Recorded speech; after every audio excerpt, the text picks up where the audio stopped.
Bem-vindo, amigos, para o Nucleocall número 13. Agradeço a todos aí que estão acessando esse conteúdo. Hoje nós vamos falar sobre um assunto bastante interessante, estratégias quantitativas. Tem aqui comigo o Rodrigo Maranhão, da Cadima Asset Management.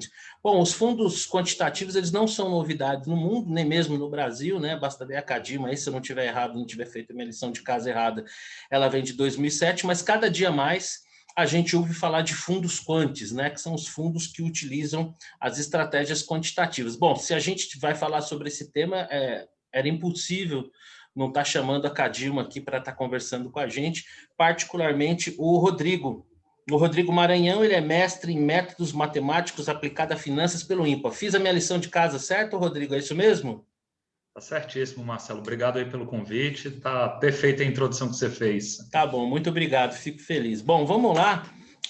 Antes da gente avançar no nosso tema particularmente, a nossa tradição aqui nesse espaço é que os profissionais falem um pouquinho da sua trajetória profissional e também um pouquinho das suas casas. Então, eu queria, antes disso, queria que você contasse um pouco da sua história no mercado financeiro, uma história, tenho certeza, bastante peculiar, né? E também queria que você falasse um pouquinho da Cadima. Bom, primeiro eu vou falar um pouquinho da minha história, né? Eu sou baiano, lá de Salvador. Rapaz, Vim eu tava achando pelo sotaque que você era gaúcho, viu? Não, sou baiano, lá de Salvador. Vim para o Rio de Janeiro estudar engenharia aqui no Instituto Militar de Engenharia e aí durante a própria faculdade comecei a trabalhar no mercado, né? Primeiro na tesouraria de um banco, depois em uma gestora canadense que tem aqui no Brasil chamada Brookfield.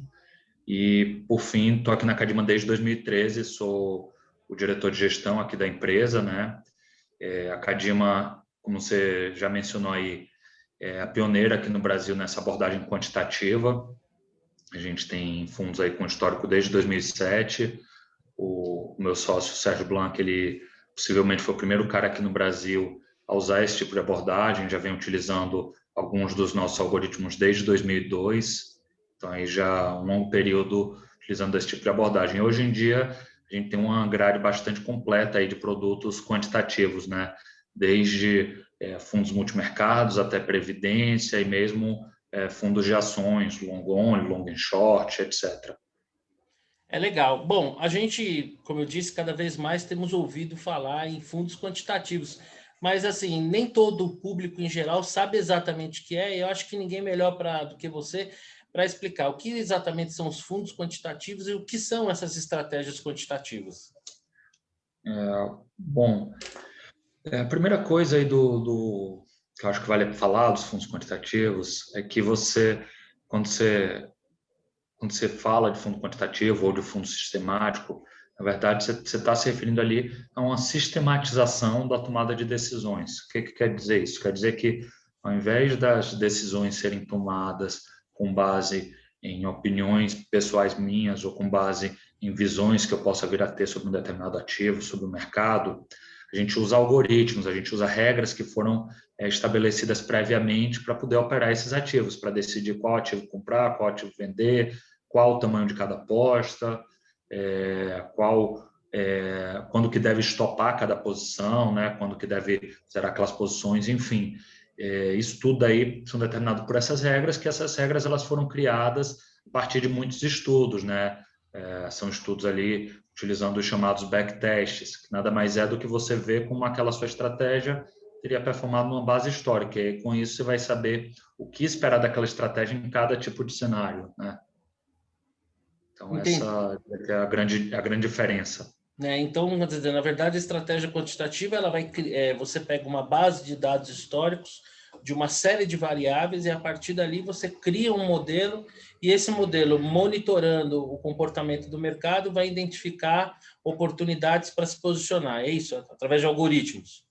Exatamente, exatamente. E aí até é um pouco uma analogia que eu gosto de fazer muito, que o que a gente está fazendo aí, na verdade, é meio que tentando trazer um pouquinho da metodologia científica para o processo de investimentos, porque a gente deixa de lado as opiniões, o que a gente pensa ali, o que a gente tem de opinião pessoal, né? Ou como eu gosto de falar, os achismos, né? A gente deixa de lado o achismo e passa a tomar as decisões se baseando muito mais ali em dados, em evidências estatísticas, evidências históricas de que aquilo ali funciona numa gama de cenários, né?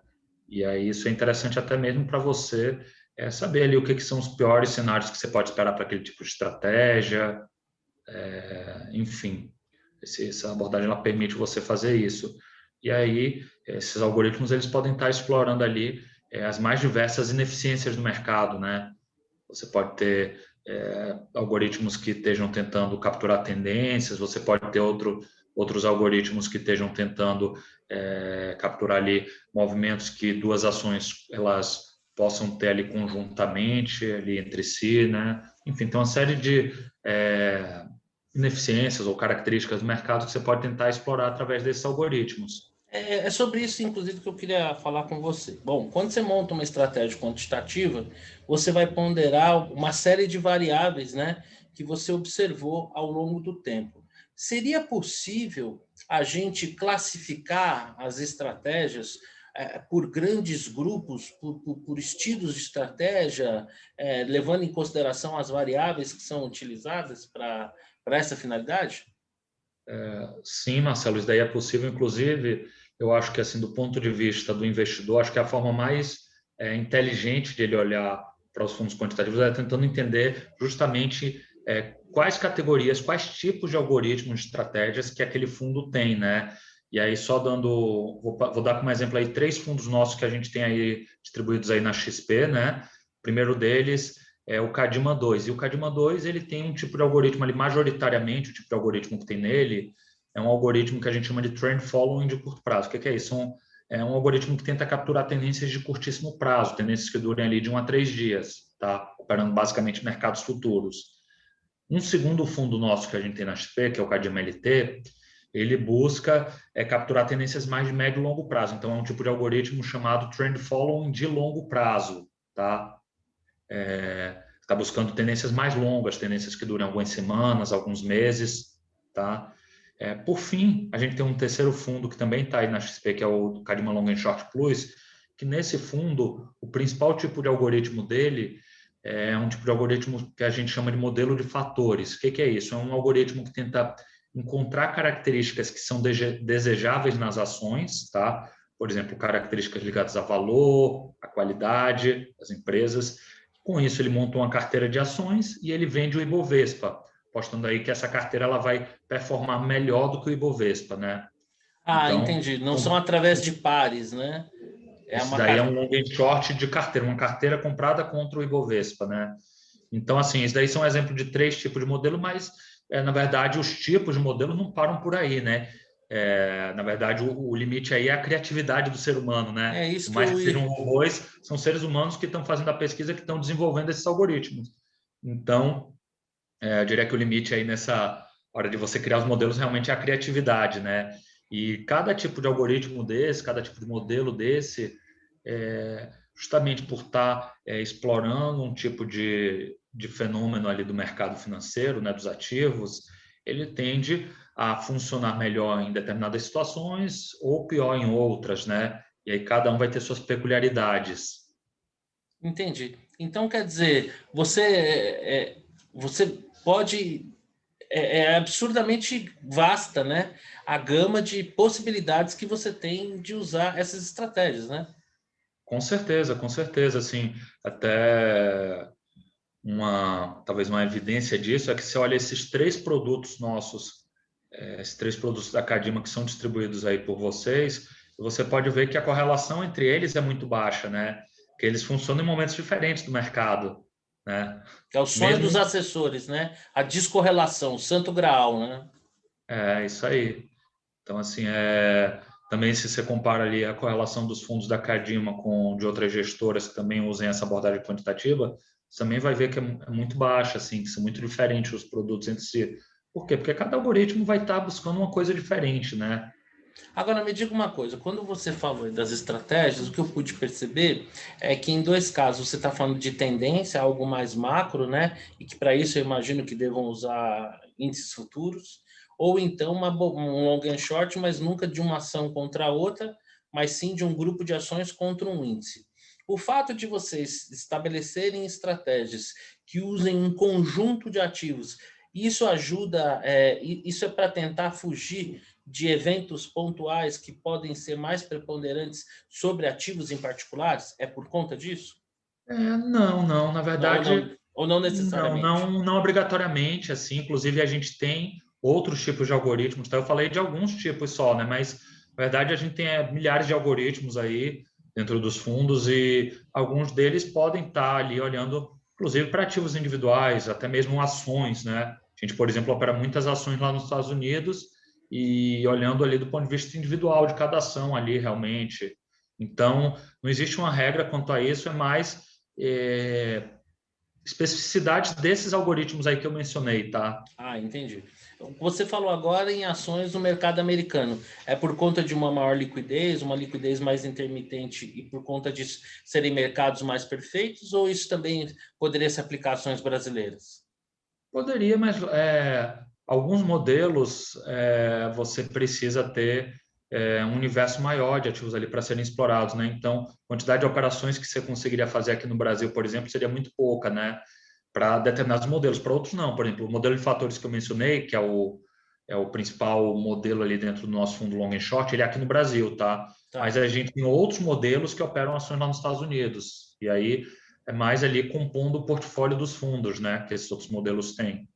Tá, eu não sei se foi coincidência ou não, você falou de tendências, né, e centrou mais no mercado de ações. Vocês também têm estratégias quantitativas em outros mercados, por exemplo, de câmbio, metais, commodities em geral? Sim, sim. Os modelos de tendência que eu mencionei, a maioria deles operam realmente em mercados futuros, tá? E aí, futuros de moedas, futuros de commodities, futuros de taxas de juros, Entendi. Então, tudo isso aí é operado.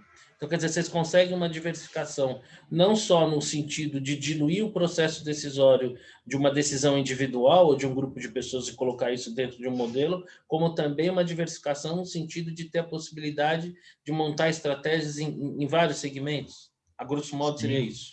sim, com certeza. E, assim, basicamente o que você precisa é que o mercado tenha liquidez, né? Que seja um mercado com liquidez o suficiente. E aí, você tendo os dados para testar a sua estratégia, você pode testá-la ali. E aí isso é curioso, porque às vezes é um mesmo tipo de estratégia, ele pode funcionar em diferentes classes de ativos, em diferentes localizações geográficas ao redor do mundo. Isso tudo aí é possível, isso inclusive a gente encara como sendo um sinal muito grande de robustez, quando o mesmo modelo você consegue operar ele nas commodities, nas moedas, taxas de juros, em diferentes tipos de cenário, tanto bull market como bear market. Isso aí é um sinal de robustez muito grande do modelo. Quando você está fazendo a pesquisa, você encontra esse tipo de evidência ali a favor dele, né? Como se diz no mercado, não ganha dinheiro só com vento a favor, né? Não, isso daí é uma coisa que a gente evita, a gente, quando está fazendo um backtest, a gente tenta olhar o máximo de cenários possíveis, né? Justamente para não ficar ali com um viés de estar simplesmente ajustando um modelo a um cenário específico. Senão o que você estaria fazendo era uma grande aposta, né? Que aquele cenário vai se repetir. Isso a gente evita fazer aqui dentro da Cadima, tá? Claro que não existe um modelo que vai ser um santo graal, que vai funcionar sempre. Qualquer um dos nossos fundos, eles têm meses negativos, tem anos que eles perdem dos seus benchmarks, mas o que a gente busca ali são modelos que no longo prazo vão dar bons resultados. Quando eles percam pouco, pouco, e quando ganhem, ganhem muito mais do que o suficiente para compensar aquelas perdas. Então, Entendi, quer é isso dizer, daí que a gente busca. estabelecer limites de risco que, face aos potenciais ganhos, eles sejam menores e consigam gerar ao longo do tempo essa simetria e gerar esse alfa para o cotista. Com certeza. Isso aí. Me diga uma coisa, ainda que você tenha falado que a situação ideal é quando você gera um modelo que ele é robusto o suficiente para operar em vários mercados, mas existe algum mercado, algum ativo ou algum tipo de estratégia quantitativa que seja da predileção de vocês, que ela se mostre mais eficiente ao longo do tempo, ou isso não existe? Não, olha, assim, a gente foi muito guiado pelos dados, né? É claro que existem alguns algoritmos que a gente usa já há quase 2 décadas, né? Os primeiros algoritmos aqui que os meus sócios criaram foi ali por volta de 2002 e a gente utiliza desde então, né? Então, a grosso modo, é como se a gente tivesse um trader aqui que a gente conhece o trabalho dele desde 2002, sabe ali quando que ele vai bem, quando que ele não vai bem. e a grosso modo é isso, mas a gente evita ter preconceitos, né? Claro que cada fundo ele precisa obedecer a um mandato específico, e aí a gente vai ajustando esse portfólio de modelos, de algoritmos ali de acordo com esse mandato do fundo, de acordo com o que a gente vai tendo ali de dados, de informações, né? Muita gente, quando fala de estratégias quantitativas, de fundos quantitativos, se coloca como se fosse uma alternativa excludente a outros veículos. Você entende que os fundos que utilizam estratégias quantitativas, eles têm o papel de se sobreporem a outras estratégias ou eles têm um papel complementar dentro de uma alocação de recursos? É uma pergunta aí que, assim, nós vamos colocar no fla-flu dos gestores, né? Mas Não, eu eu queria ter a sua impressão sobre isso. Não, assim, eu não acho que a abordagem quantitativa ela seja melhor ou pior do que a tradicional. Eu acho que é uma coisa complementar, né?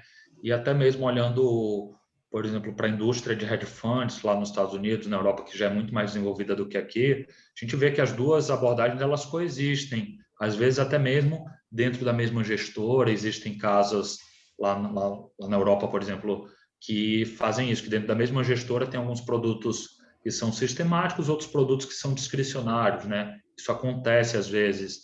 Então, não acho que seja melhor ou pior, acho que é mais uma questão ali de montar uma carteira que se adeque ao perfil do cliente, né? E aí é o trabalho aí dos assessores ajudar o cliente nisso aí, montar essa carteira e conseguir equilibrar essas abordagens, né?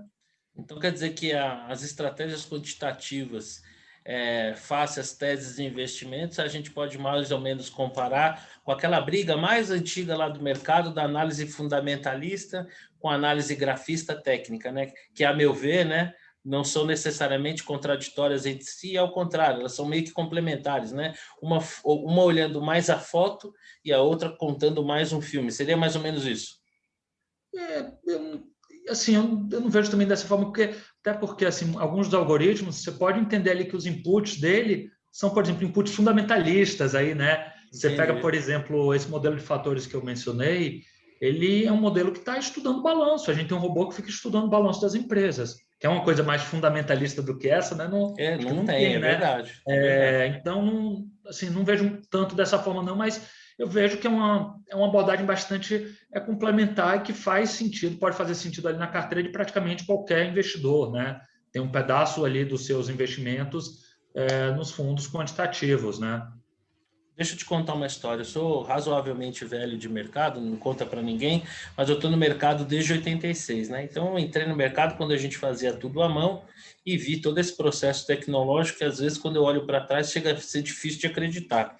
E eu lembro quando surgiram as primeiras planilhas, né, de volatilidade, né? Há pouco tempo atrás o mercado perdeu um grande mestre aí, o Eduardo Blanc, né? Foi um cara assim, pioneiro, né, nessa questão das gregas e tudo. E o que eu aprendi lá atrás é que tem aquela pecinha que fica atrás do computador, que ela é fundamental para que os modelos rodem bem. Eu tenho certeza que com o avanço da tecnologia hoje, isso não deixa de ser uma verdade, mas existem muito mais medidas, né, para que esse erro do input seja minimizado. Mas eu queria linkar essa observação que eu fiz com a seguinte pergunta. Ainda que no Brasil os fundos quantitativos não sejam necessariamente uma novidade, se a gente comparar eles com o todo da indústria, a gente tem uma fração ainda pequena, especialmente quando a gente compara lá fora. Eu queria a sua impressão no seguinte sentido. Por que no Brasil a gente ainda tem esse segmento tão desproporcional em relação ao resto quando comparado com lá fora? Olha, a primeira coisa que eu acho, Marcelo, é o tempo para os investidores se acostumarem, né? Lá fora você tem alguns hedge funds sistemáticos que têm histórico desde os anos 70, anos 80. Então, de certa forma, os investidores já tiveram tempo para se acostumarem com isso, né? Aqui no Brasil, acho que esse processo está acontecendo. Os fundos quantitativos, como você mesmo mencionou no início, estão cada vez mais relevantes dentro da indústria, mesmo algumas casas super tradicionais no processo discricionário, elas vêm abordando dentro de casa essa temática aí de quantitativo, de sistemático, alguns algumas gestoras bem tradicionais montando mesas quants dentro das suas gestoras. Então, acho que é uma questão de tempo mais para os investidores se acostumarem com a ideia e cada vez mais se convencerem de que essa abordagem ela também é válida, ela também é uma abordagem que pode ser ganhadora no longo prazo. Tá? O número de cotistas eu vi que nos últimos anos assim exponencializou, né? Teve um grande crescimento. E acredito que a tendência seja se manter nesse sentido, né? Eu imagino que sim, que É, você olha, como você falou, o tamanho que esses fundos quantitativos têm dentro da indústria de fundos no Brasil hoje ainda é muito pequeno, né? Mesmo assim, a gente cresceu bastante nos últimos anos, a Cadima hoje em dia está com cerca de 3 bi sob gestão, mas eu acho que ainda tem bastante espaço aí para crescer, para continuar crescendo, desde que a gente consiga entregar bons resultados, né, para os clientes.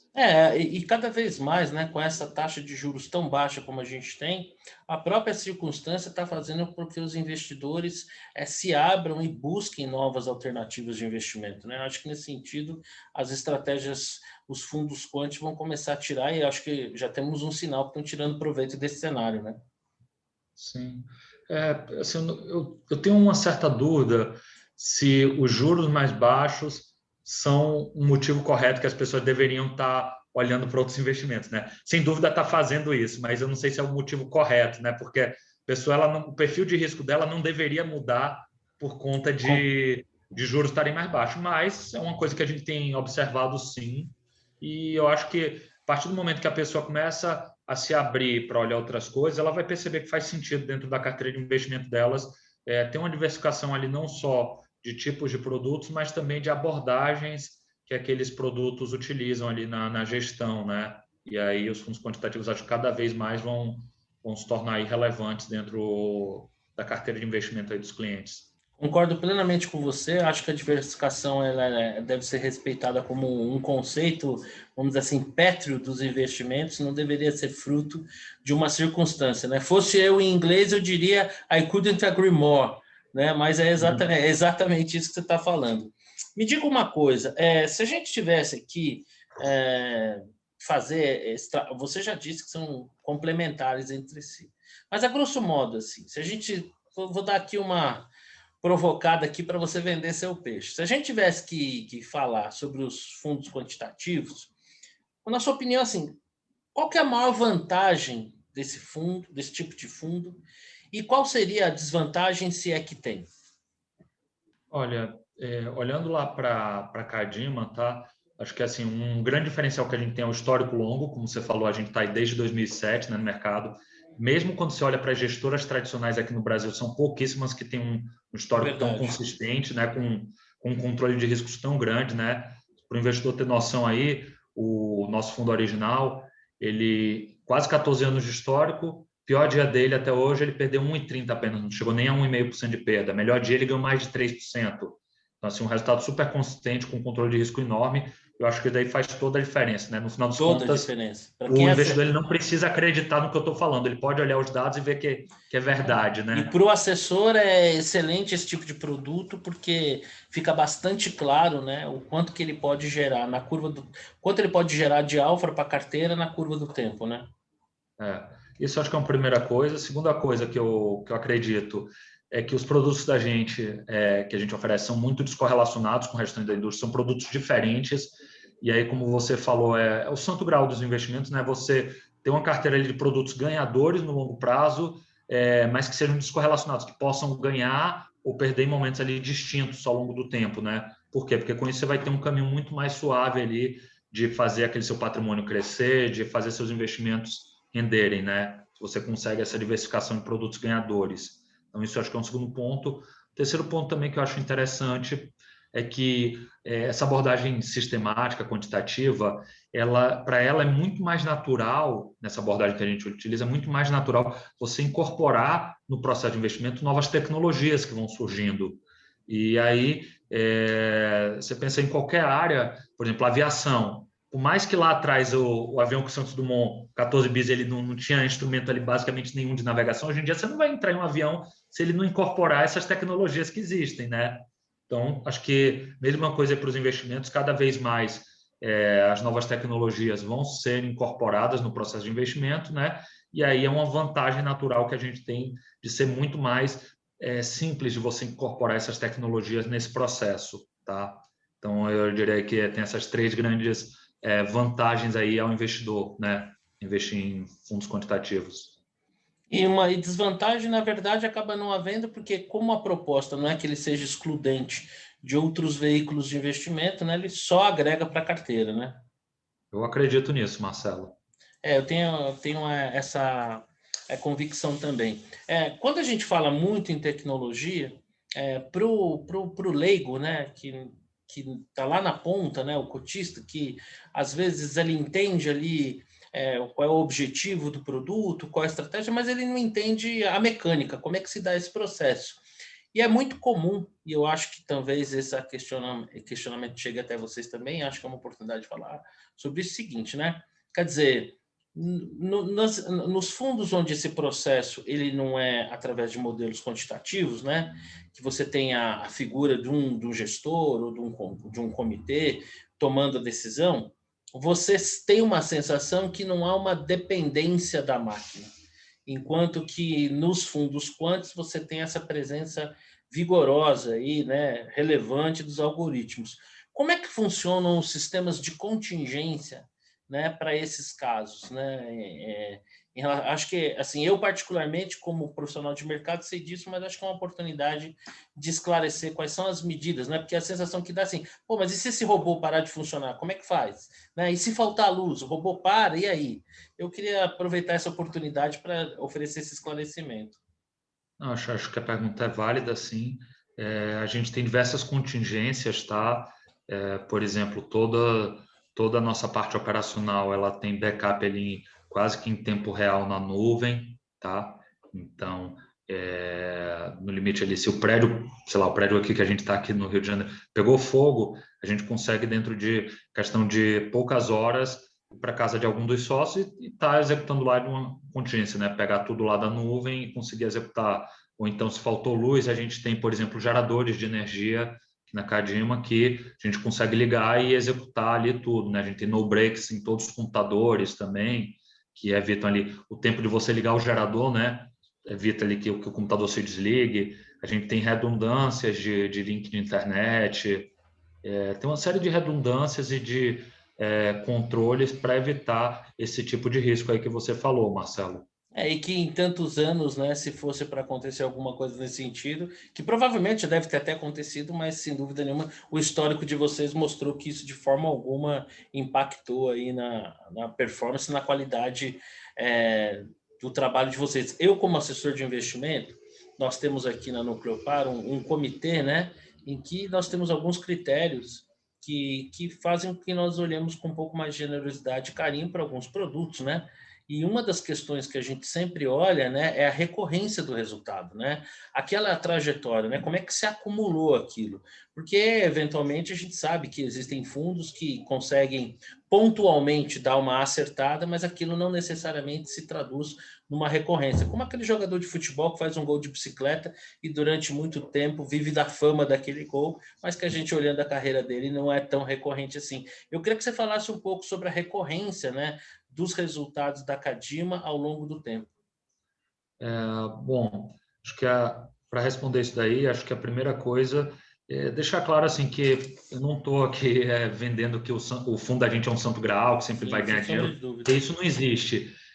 Agora, eu acho que é um histórico bastante longo, né? A gente passou por muitos cenários diferentes. Você para pensar, teve em 2007 aquele otimismo com o Brasil, com a economia global. Aí veio 2008 a crise, né?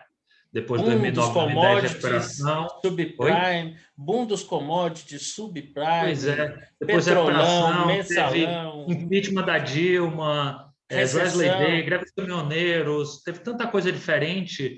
E, assim, acho que o histórico da gente se destaca muito pelos controles de riscos, pelo nosso rigor ali, nossa obsessão com gerenciar os riscos, né? Tomar riscos que são aceitáveis.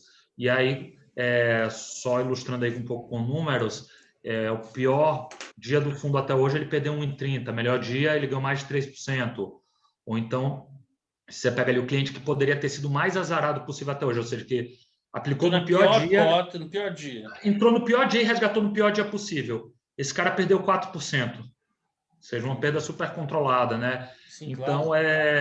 Acho que esse histórico mostra bastante isso. Agora, é claro que o fundo ele tem mês negativo, ele tem ano que ele perde benchmark, mas no longo prazo já se provou bastante ganhador. E se olha o resultado acumulado desse fundo ao longo do tempo, ele deu ali próximo ali de 140 do CDI, né? Na época que o CDI era muito mais alto, diga-se de passagem, né? Então, acho que é um resultado bastante relevante e que meio que já demonstra essa nossa capacidade de gerar valor ali para o cliente no longo prazo. Falando um pouquinho também de prazo, né? Para um fundo ali com características como a do Cadima 2, a gente tem até uma carta nossa que a gente mostra a conta, que a gente demonstra matematicamente isso, né? Mas o horizonte que o investidor deveria pensar para um fundo com aquele tipo de característica seria algo em torno de 5 anos. Antes que isso, ciclo acaba econômico, sendo... né? Porque antes disso é um pouco de curto prazo, né? Você está muito sujeito ali a coisas aleatórias, assim. Mas se você dá um longo prazo, todos aqueles estudos, todas aquelas estatísticas que a gente fez, elas tendem a se confirmar no longo prazo, né? E aí você tem uma chance muito maior de estar batendo os objetivos, de estar conseguindo entregar bons resultados. Esse é um trabalho de catequese que nós, assessores de investimento, temos que fazer e fazemos diariamente, né? Que é fazer com que as pessoas fujam, né, dessas fotografias, né? Mas esse mês, né, tentar mudar e entender todo o processo de investimento como algo que a gente está pensando sempre numa tendência, num ciclo econômico, montando estruturas que tenham pesos e contrapesos, ainda que possa ter um jeitão dado um determinado cenário, e o produto de vocês vem super a calhar. Eu sempre falo isso, eu estou me repetindo, mas é verdade. Aqui nesse espaço nós temos tido a oportunidade de termos assim depoimentos muito interessantes de grandes profissionais. Você não é exceção à regra, né? Você vê que o tempo aí voou, o papo super leve, né? Descontraído,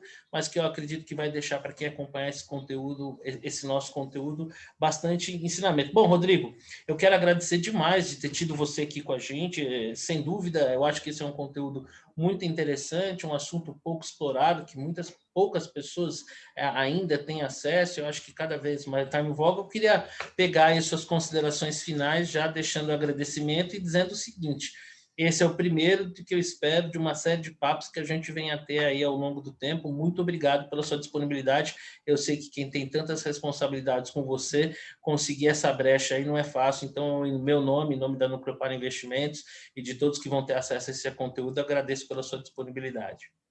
Obrigado você, Marcelo, aí pela oportunidade. E também obrigado a todos os investidores da Cadima aí por confiarem na gente, no nosso trabalho, e espero corresponder às expectativas. Também queria deixar aí um convite aí para que nos sigam nas redes sociais. A gente tem tentado produzir bastante conteúdo bacana, tanto no Instagram como no LinkedIn. As cartas de vocês são obras de arte. Obrigado. Obrigado. Além das cartas, né, tem as cartas, todas elas estão lá no nosso site. Tem também as redes sociais, que a gente tenta trazer um pouquinho mais dessa coisa da gestão quantitativa para as pessoas conseguirem entender um pouco mais e ficarem mais confortáveis, né, com seus investimentos. A gente está super aberto a isso, surgirem dúvidas. Toda a nossa equipe está aí à disposição para tentar esclarecer. Obrigado aí. Rodrigo, muito obrigado pela sua presença. Até a próxima. Valeu, tchau, tchau. Tchau.